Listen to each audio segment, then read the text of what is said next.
করলা বানানোর জন্য আমি এখানে করলা গোল গোল করে মানে চাকা চাকা করে পাতলার উপরে একটু কেটে নিয়েছি।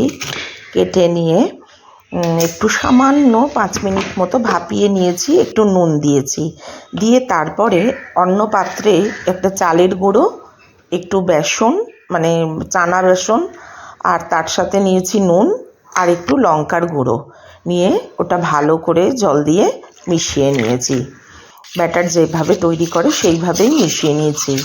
অন্যদিকে ছেঁকে নিয়েছি, যে করলাটা সিদ্ধ হয়ে গেছে হালকার উপর সিদ্ধ হয়েছে সেটাকে ছেঁকে নিয়ে তারপর ব্যাটারের মধ্যে চুবিয়ে গরম তেলে আর ডিপ ফ্রাই করে ভাজতে হবে, লাল হবে, বেশ মুচমুচে করে ভাজতে হবে।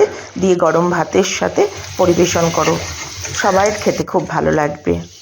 ভীষণ সুন্দর হয় খেতে, ট্রাই করো, সহজে হয়ে যায় বানানো।